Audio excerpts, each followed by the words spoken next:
بسم اللہ الرحمن الرحیم۔ اعوذ باللہ من الشیطان الرجیم، بسم اللہ الرحمن الرحیم۔ السلام علیکم۔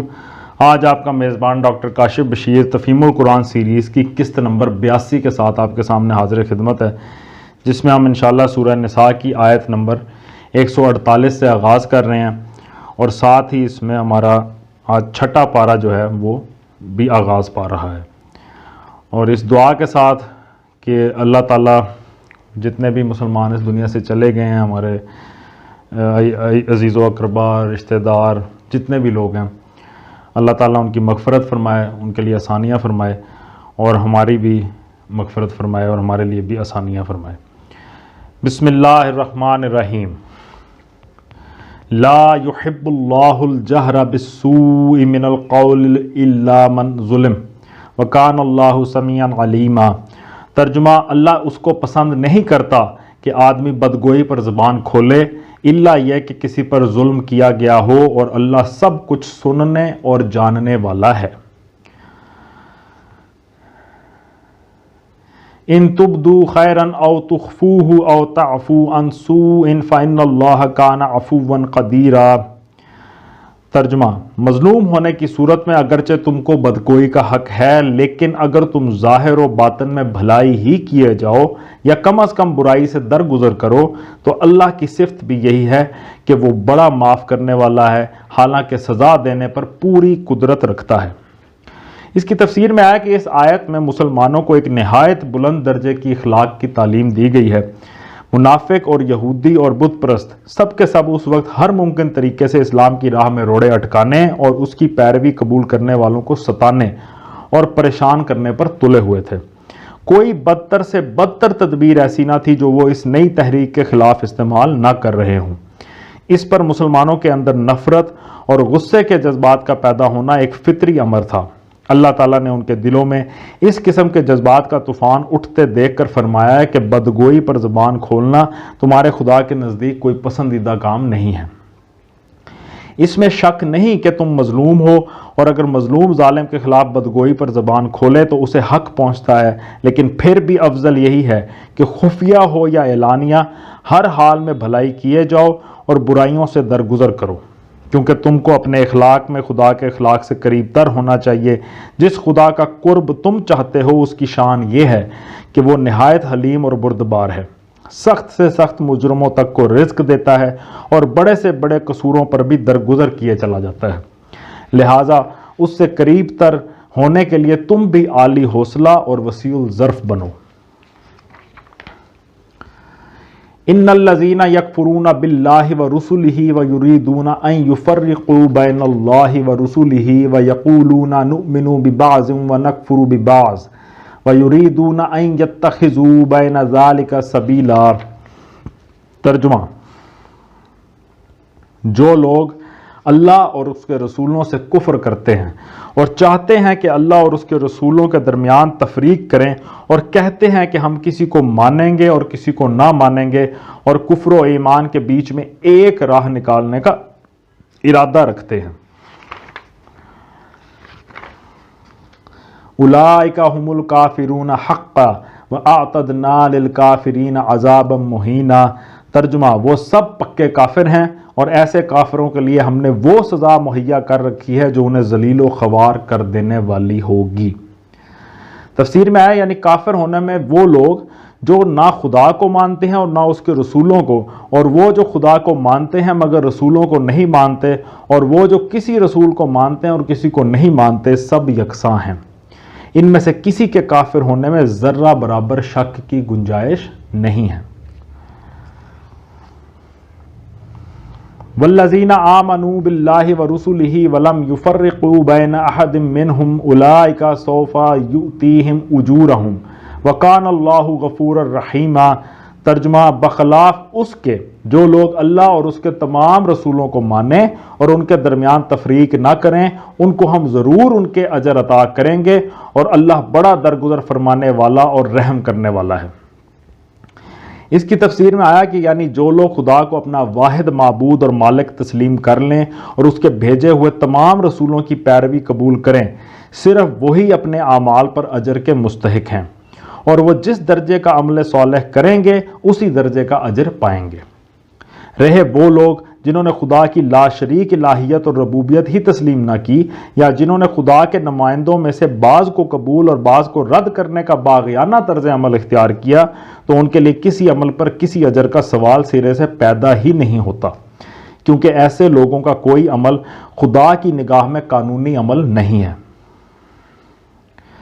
مزید آیا کہ یعنی جو لوگ اللہ اور اس کے رسولوں پر ایمان لائیں گے ان کا حساب لینے میں اللہ سخت گیری نہیں برتے گا، بلکہ ان کے ساتھ بہت نرمی اور درگزر سے کام لے گا۔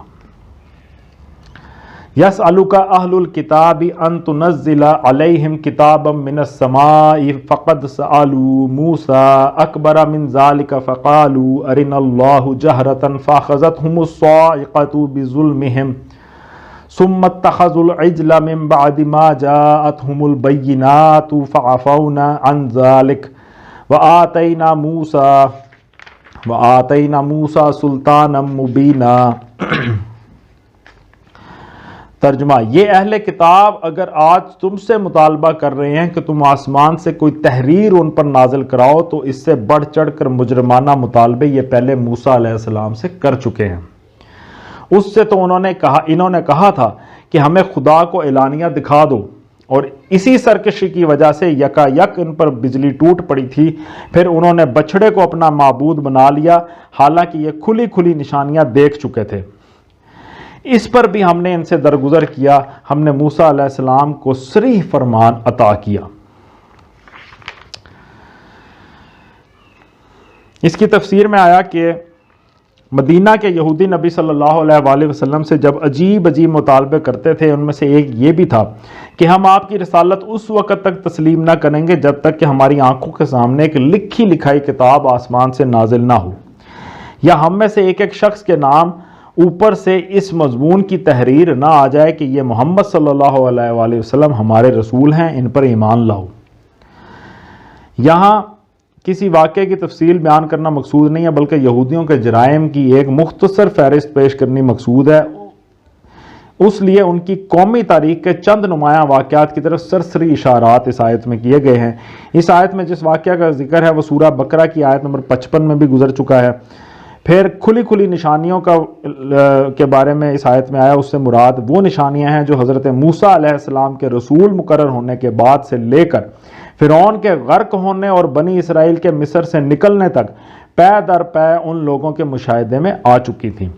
ظاہر ہے کہ سلطنت مصر کی عظیم الشان طاقت کے پنجوں سے جس نے بنی اسرائیل کو چھڑایا تھا وہ کوئی گائے کا بچہ نہ تھا، بلکہ اللہ رب العالمین تھا، مگر یہ اس قوم کی باطل پرستی کا کمال تھا کہ خدا کی قدرت اور اس کے فضل کی روشن ترین نشانیوں کا تجربہ اور مشاہدہ کر چکنے کے بعد بھی جب جھکی تو اپنے محسن خدا کے آگے نہیں بلکہ ایک بچھڑے کی مصنوعی مورت ہی کے آگے جھکی۔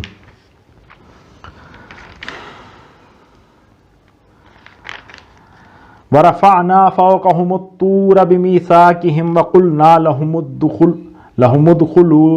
لَهُمُ ادْخُلُوا الْبَابَ سُجَّدًا وَقُلْنَا لَهُمْ لَا تَعْدُوا فِي السَّبْتِ وَأَخَذْنَا مِنْهُمْ مِيثَاقًا غَلِيظًا۔ ترجمہ، اور ان لوگوں پر طور کو اٹھا کر ان سے اس فرمان کی اطاعت کا عہد لیا، ہم نے ان کو حکم دیا کہ دروازے میں سجدہ ریز ہوتے ہوئے داخل ہوں، ہم نے ان سے کہا کہ سبت کا قانون نہ توڑو، اور اس پر ان سے پختہ عہد لیا۔ تفسیر میں آیا کہ صریح فرمان سے مراد وہ احکام ہیں جو حضرت موسیٰ علیہ السلام کو تختیوں پر لکھ کر دیے گئے تھے۔ سورہ اعراف کی رکوع نمبر 17 میں اس کا ذکر زیادہ تفصیل کے ساتھ آگے آئے گا، اور عہد سے مراد وہ میثاق ہے جو کوہ طور کے دامن میں بنی اسرائیل کے نمائندوں سے لیا گیا تھا۔ سورہ بقرہ کی آیت نمبر 63 میں اس کا ذکر گزر چکا ہے، اور سورہ اعراف کی آیت نمبر 171 میں پھر اس کی طرف اشارہ کیا جائے گا۔